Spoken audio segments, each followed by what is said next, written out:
सनातन धर्म में गोवर्धन पूजा का विशेष महत्व है। जी हाँ, ये हर साल कार्तिक माह के शुक्ल पक्ष की प्रतिपदा तिथि को मनाई जाती है। आपको बताते हैं कि इस बार गोवर्धन पूजा जो है वो 14 नवंबर को होगी। दिवाली के एक दिन बाद मनाए जाने वाला त्योहार जो है वो गोवर्धन पूजा है, जो कि श्री कृष्ण को अर्पित है। दिवाली के दूसरे दिन मनाए जाने वाले इस त्योहार का संबंध भगवान श्री कृष्ण से है। मान्यता है कि भगवान श्री कृष्ण ने देवों के राजा इंद्र का घमंड चूर करने और गोकुल के लोगों की उनके क्रोध से रक्षा के लिए गोवर्धन पर्वत को उठा लिया था। आइए जानते हैं गोवर्धन पूजा की तिथि और पूजा की विधि।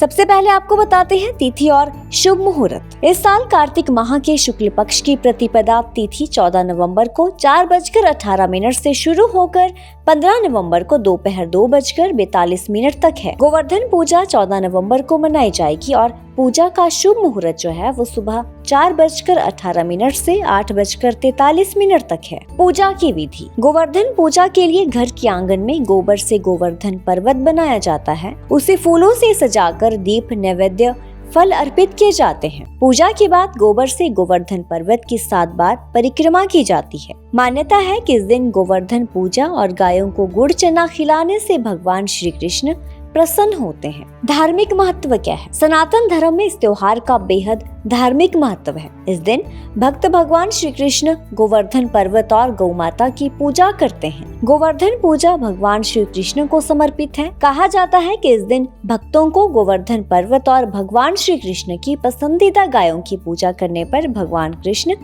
कृष्ण प्रसन्न होते हैं और उनका आशीर्वाद मिलता है। पौराणिक कथाओं के अनुसार इस दिन भगवान कृष्ण ने इंद्र देवता के प्रकोप से वृंदावन के लोगों को बचाने के लिए गोवर्धन पर्वत को अपनी छोटी उंगली पर उठाया था, जिसके बाद से लोगों ने इस दिन गोवर्धन पर्वत की पूजा के साथ साथ भगवान कृष्ण की पूजा शुरू कर दी। इसके साथ ही कान्हा को गोवर्धनधारी और गिरधारी नाम से संबोधित किया गया। शास्त्रों में वर्णित है कि गोवर्धन पर्वत की परिक्रमा करने से भक्तों के सभी कष्ट दूर हो जाते हैं। हालांकि ये परिक्रमा सरल नहीं है। गोवर्धन की परिक्रमा 7 कोस यानी कि 21 किलोमीटर की है। खास बात यह है कि गोवर्धन परिक्रमा नंगे पैर की जाती है और इसे पूरा करने में 10 से 12 घंटे लग जाते हैं। ऐसी मान्यता है कि गोवर्धन परिक्रमा शुरू करने से पहले दूध की धार छोड़ी जाती है, यानी किसी एक बर्तन में बारीक छेद किया जाता है और फिर उसमें दूध भरा जाता है। फिर परिक्रमा शुरू करने से लेकर खत्म होने तक वो दूध की धार पूरी परिक्रमा के दौरान